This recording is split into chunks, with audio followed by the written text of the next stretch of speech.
And she used to always say that. I remember even at Thanksgiving, she would read a prayer, and it would start with, help bless those that are less fortunate. And my grandma was poor. My whole family grew up poor. I mean, dirt poor. They had no place to live, no money, no place to eat. An old bachelor took them in, and they lived in this little shack. This little shack in Montana. And it was horrible conditions. Finally, one day, my grandma said to her husband, the girls and I are going to Wyoming. And I didn't know that where my grandma lived, the house next to it, my uncle built, because my uncle was killed tragically very, very young. Very young. You know, I just went home, and it's really interesting to go home now, opposed to maybe 10 years ago, or 20 years ago when I came out. You know, those stressors have left.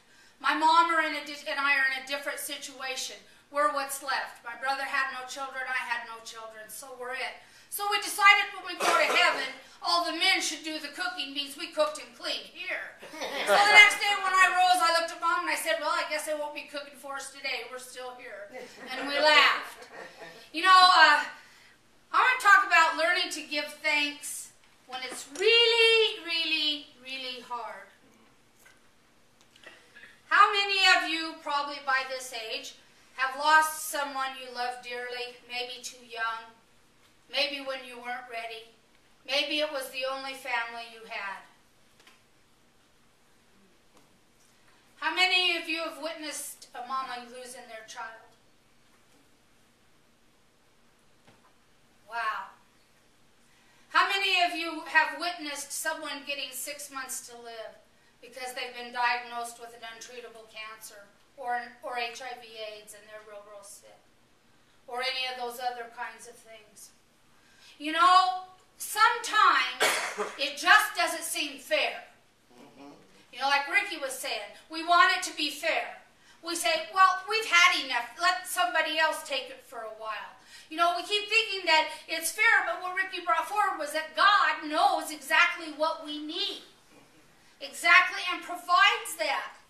Well, you know, I lost my dad when I was 11, and I had a big, big grudge against God. Why would God take my daddy? Why? I love my daddy better than my mama at the time.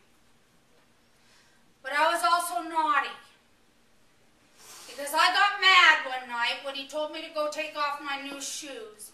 Because he didn't feel good and he'd already had a massive heart attack. Some of you know this story. I stomped into the bathroom crying and I said, I hate you, I wish you was dead. Well, by noon the next day he was.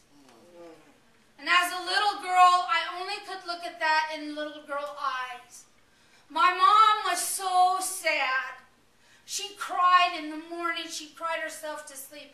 And I figured I earned all that grief because I killed the man she loved by what I said.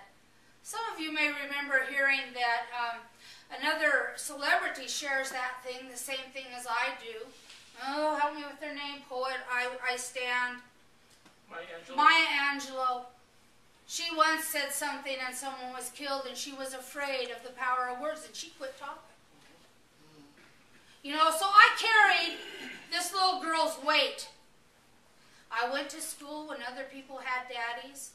I went to school when they came to all the events for the grade school. They had both parents there. My mom had to go to work, so sometimes it was hard to get done and go. So most of those things I did by myself. You know, I couldn't figure out why, if God loved me, God took the parent away from me so young. I didn't fit in with anybody. In the 60s, parents weren't really divorcing in small towns. Well, I want to tell you, when I was young, my mom went to the Presbyterian church, so did I. And it's really tough when you have a young, attractive widow. You know, women, what you start doing. You know, when you couple up, don't you start going, or maybe a double, amen? You know, we walk in and say, see what I caught? You know what I'm saying? Well, there was stress, and Ricky goes, isn't that sad? The truth is that, you know, they want everybody coupled up because it just makes it easier. Amen. Clergy don't fall into so much temptation. Neither do the couples. Amen. Even in here, we're such a small community in Great Falls, you may have an ex.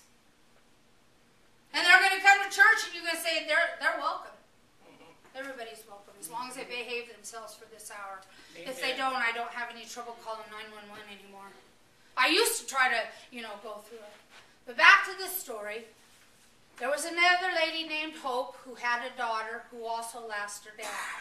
So my mom and Hope became friends, and Nancy and I were friends. And we decided, ain't no dad going to take our dad's place. No stepdad's going to take our dad. You can imagine what that attitude did. My mom remarried, Hope remarried, and we were little pills to say the least. We never passed my stepdad without grabbing the bottom of his western shirt and then buttoning all of the snaps